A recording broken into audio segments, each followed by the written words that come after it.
Hello guys, welcome to episode 3 of Airplane Model Insight. So in this episode we will discuss a very important question, especially for model collectors. So when you're buying 1:200 scale models, that is the big ones that are good for display and So then should you prefer plastic Hogan wings 1:200 scale models or the metal ones like Gemini jets or JC wings or any other metal 1:200 scale models? I'm not going to comparison among the metal ones because they're more or less the same in terms of detailing and everything.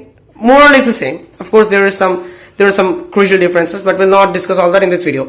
So first of all, before we start, my final answer will be this: if you want to collect a lot of airplane models, like many different airplane models of many different airlines, many different models, then I think you should go for plastic Hogan ones, because although these plastic Hogan ones are not so much detailed as the Gemini ones or Gemini or JC or the metal ones, but that detailing is adequate. I mean, the detailing is alright, and they cost very less. So if you want to, but yeah, if you can afford it, if you can afford a lot of models which are all metal 1:200 scale, then of course you can go for them. But if you want only a few, like 1 or 2 models, but they should be good, if that is your concern, if that is your target, then I think you should go for these metal ones, because of course they are very good in the sense. First of all, let's look at the detailing.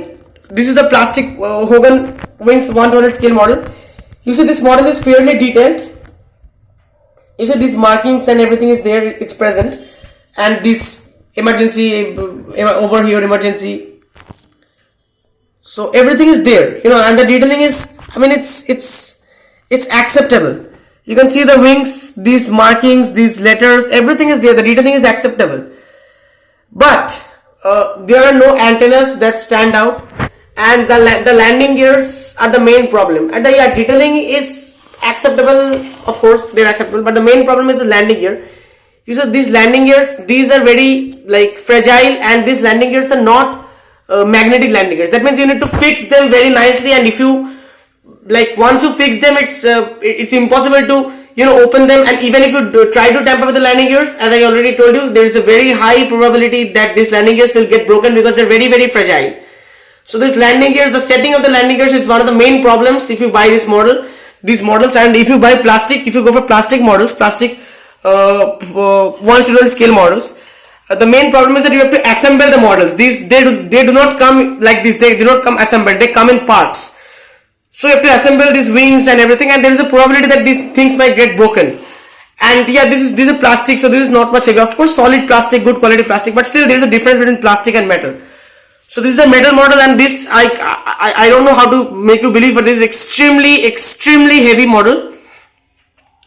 And suspensions are present both in these plastic ones and in the metal ones in 1:200 scale.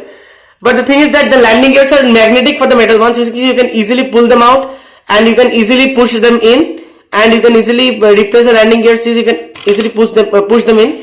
And you can easily replace the landing gears with the landing gear covers to display the model in flight or in air. And detailing is more or less the same, but of course the metal model is much more detailed. You see these antennas are present, and you see these markings, the airplane name, Clipper Flying Cloud, the wipers. These, of course, it will be more detailed because the cost is also more. These metal models of 1:200 scale cost around 10,000, 14,000 on average, and the plastic ones cost 5,000, around 5,000 on average in Indian rupees on INR. So yeah, my final answer will be that yeah, you can go for plastic models, because they are, if you know how to set them, if that is not your problem, then I think you can go for plastic models because they are fairly detailed. And if you are planning to buy a lot of models, then I think it's better to go for plastic models because they're cheaper. And if you want a model which you do not need to assemble, like these models come in a single piece in huge boxes. And if you want extremely detailed model, extremely heavy, good quality metal models, and these landing gears, the front gear turns, it turns like this, but it does not turn in this model. It does not turn, but it rolls in both the cases. So if you want that kind of model, and it will be magnetic landing gear, extremely easy to set up, extremely easy, and extremely detailed, extremely heavy, then and if you want a few ones, because if you can't afford it because it's extremely expensive, then you can go for the metal one. So that's my final verdict. So thanks for watching, and please stay tuned in for the next episodes.